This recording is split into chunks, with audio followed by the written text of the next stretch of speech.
What's going on, YouTube?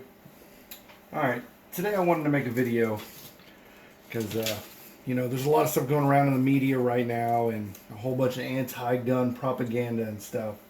And I just want to make a quick video about why I think the AR-15 and like AKs and other what they classify as assault weapons, well, I can totally see being banned in my lifetime. So I went through and I talked to a couple different groups of people. Keep in mind, like my family and friends, we all live in red states. So these numbers are probably more favorable towards pro-gun than I would say the majority of America is. So out of my co-workers, there's 6 families of co-workers, like 6 different households. Of those 6, only 3 of them have guns inside their home. Out of the 3 that have guns inside of their home, only 2 of them have an AR or an AK. Out of my friends, 7 households, once again, only 3 of them have guns in the household. Only 2 of them have ARs or AKs. Out of my family, 8 households, 5 of which have guns in the house, but only 2 have ARs and AKs, myself included. So when we're looking at the gun control debate, and first off, I'm as pro-gun as they're ever going to get. I don't think we should be banning any kind of weapon. Don't ever ask me to register any of my weapons. None of that stuff. I'm completely against all of that. However, when I look at the numbers of family, friends, co-workers, it's troubling because a lot of people have the mentality of, well, that's not the gun I have. It doesn't really matter to me. And I even have had conversations with, I would call them acquaintances, not really close friends, but, people here and there. I talk to a lot of people and I'm very pro-gun, and I let my opinion be known about how I feel towards gun and gun control and stuff like that. And, most people have reasonable debates, but even across pro-gun people, they don't realize they make anti-gun statements. Like, I have a very close friend who's pro-gun. He doesn't have any guns in his household. He has younger children, and that to him is a very large concern that they would get a hold of them. That's neither here nor there. But the thing is I remember last year me and him were having a little gun debate, and his recommendation was, he's like, well, I think everybody should if you got guns in your house, you should be required to have a gun safe. He doesn't realize, like, how detrimental that could be to your Second Amendment right. He's not rich by any means, but he's well off. So for him, if he wanted to go out and buy an AR or an AK or even a Glock, and he wanted to buy a gun safe to go with it, it wouldn't really hurt him financially. But he didn't even realize that the statement that he just made was pretty much anti-gun. Because you have to take into consideration, there are a lot of people who can barely scrape up enough money to buy an AR, or not even an AR, say a Glock, or something even cheaper, a Taurus, hell, even a High Point, because that's all they can afford, and they want something to protect their family. And if you look at some of the California requirements for these gun safes and stuff, some of these things can get very, very pricey very quickly. So even if you went on a lower end and you said an extra $50 to $100 on a safe, you might have just made gun ownership for that family completely outside of their reach. I know they've been talking about increasing taxes and stuff like that on ammunitions and firearms, but if you just said everybody who has a gun needs to have a gun safe, you could have just say like 5 to 10% of the population now they can't own guns anymore.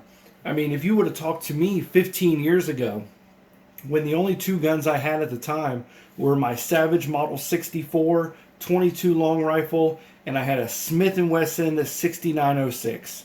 Those were the only the only two guns I had in my entire household, and I didn't have them in a safe. Never had any gun accidents. They were never stolen. We never had any negligent discharges, or nobody ever got shot or anything.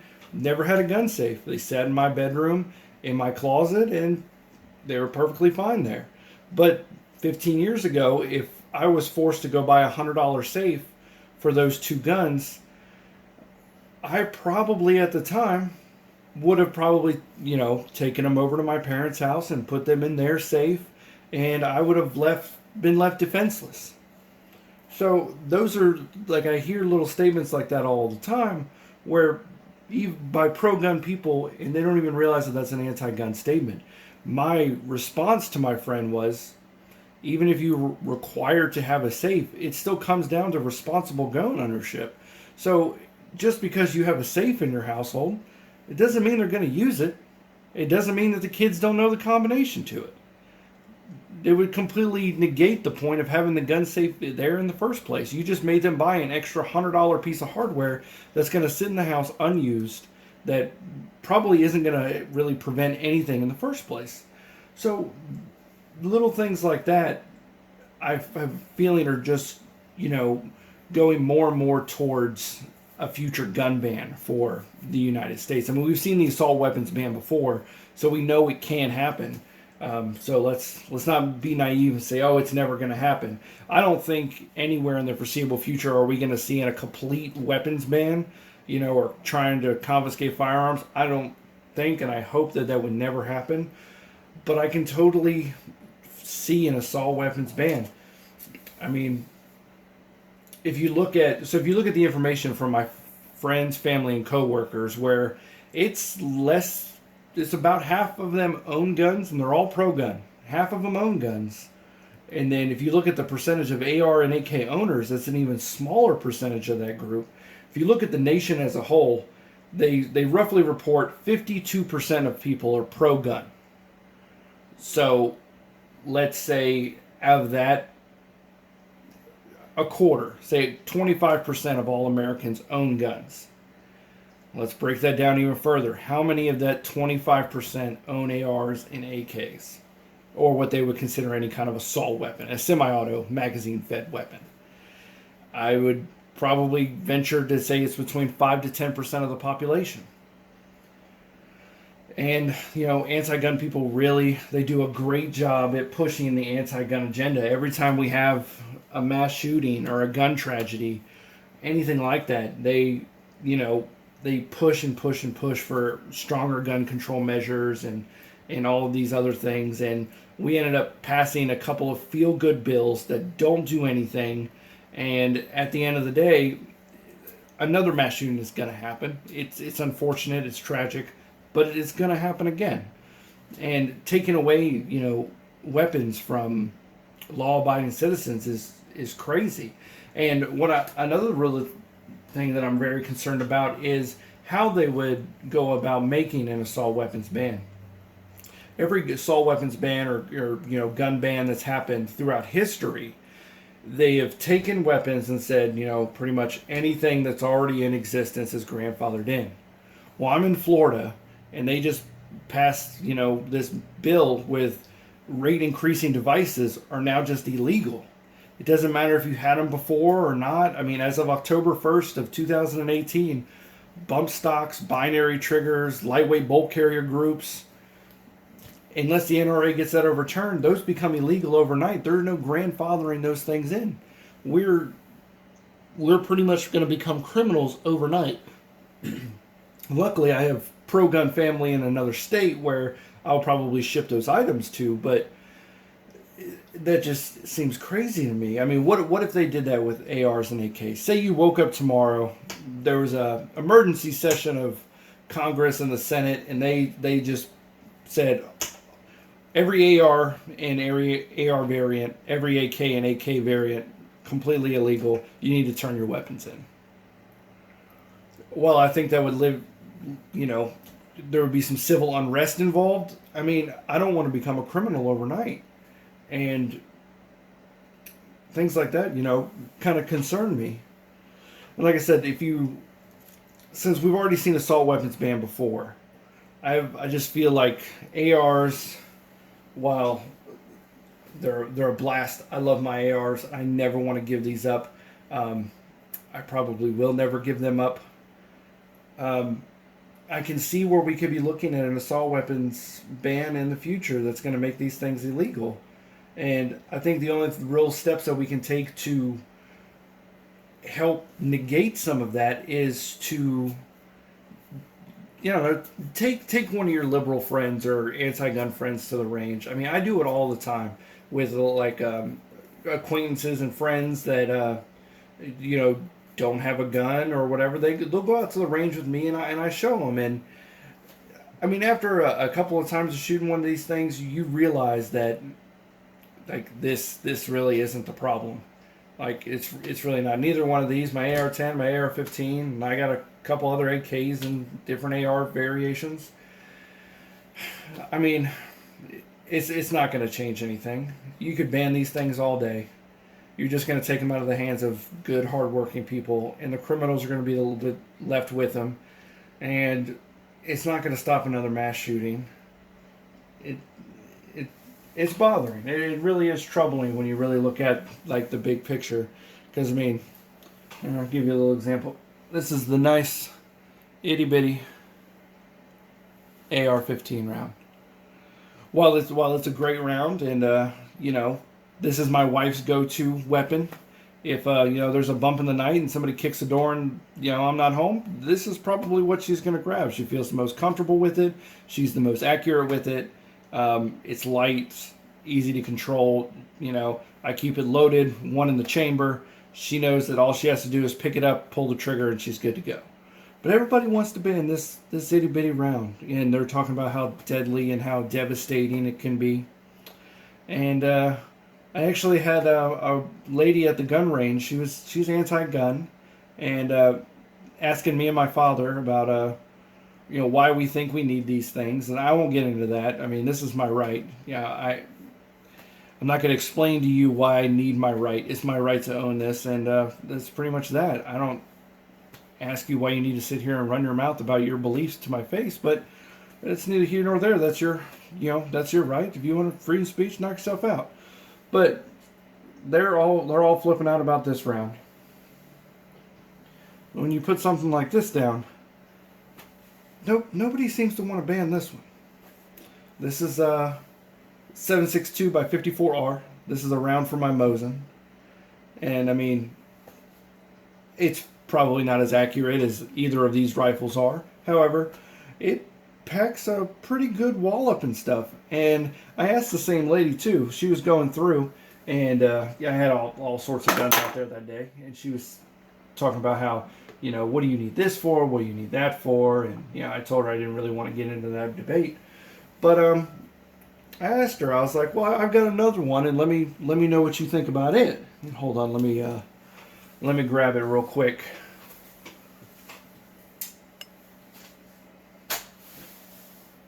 I grabbed this out of the gun case and set it up there and put it out there for her. And I said, well, what do you think about this one? Is this one okay for somebody to own and shoot?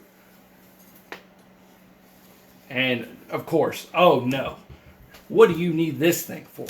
She's like, there's no reason that a civilian needs anything like this. She's like, what are you going to do with that? And I told her I hunt with it from time to time and do a little bit of plinking here and there, and it's a fun gun to shoot. And she's like, no, things like this need to get off the streets. They don't need to be in the hands of civilians. And when I asked her, if she knew what kind of weapon it was, she didn't. She didn't try to pretend like she knew. She's just like, but it looks scary to her. So I tried to explain to her that this is a 1942 World War II Mosin Nagant.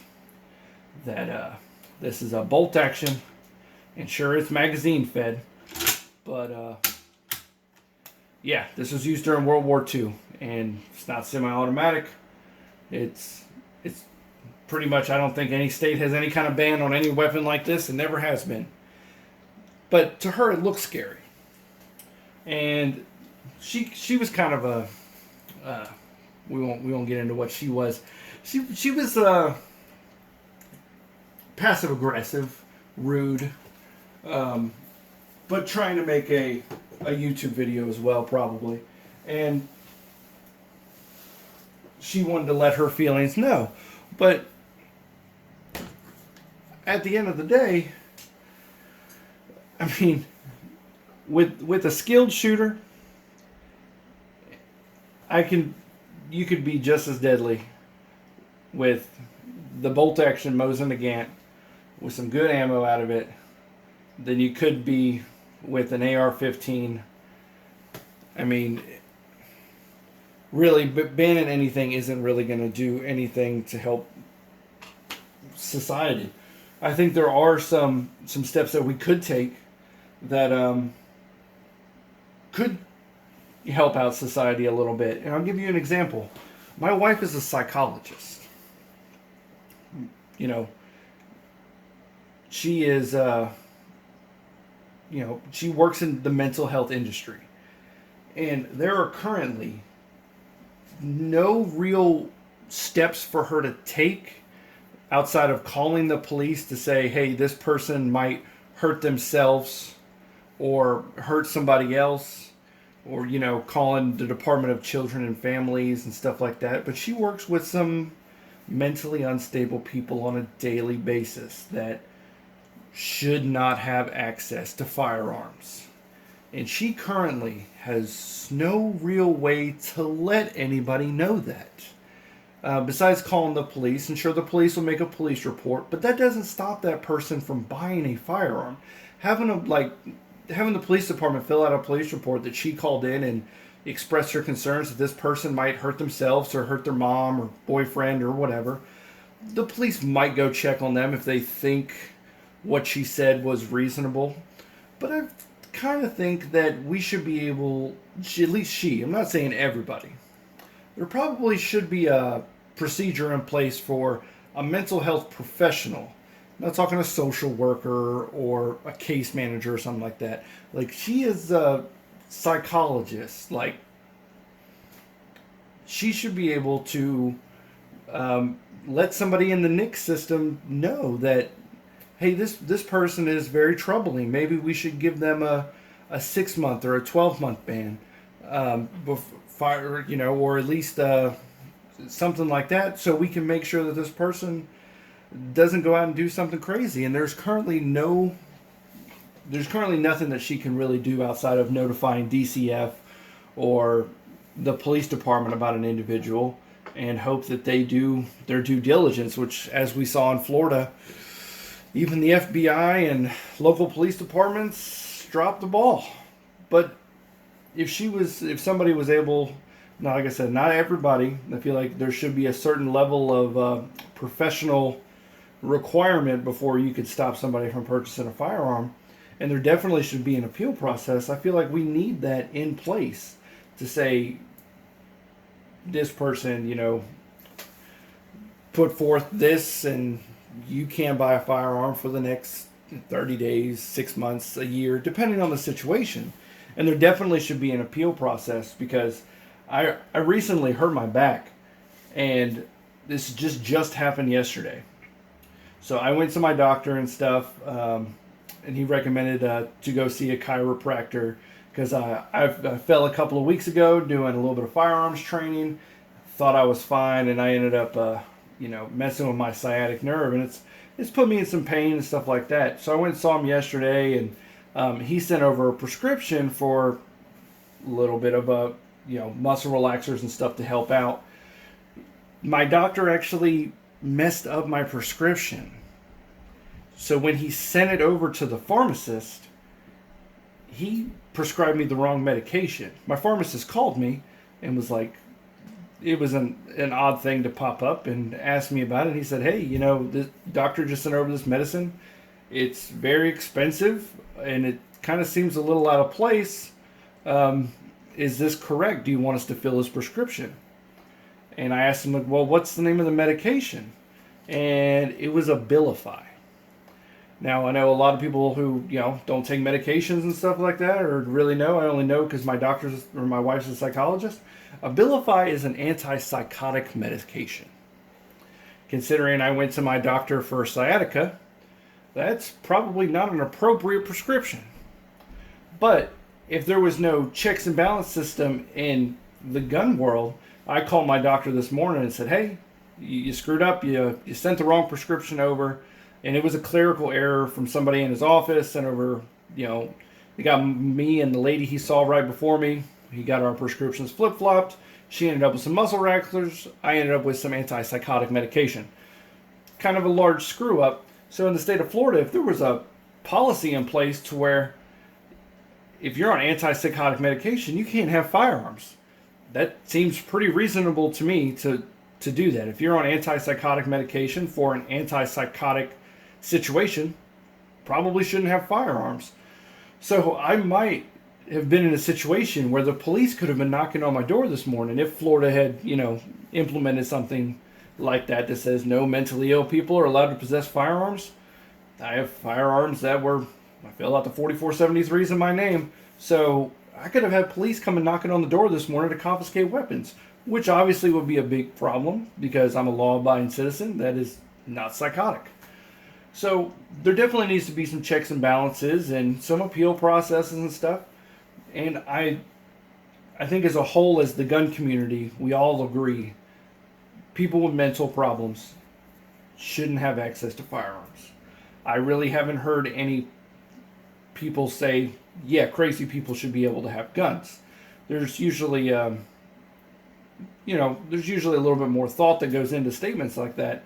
So hopefully you guys have, listened to a couple of things I said, and hopefully we can start making strides towards education with some of maybe your anti-gun friends, because if we don't do anything, these things are going to go.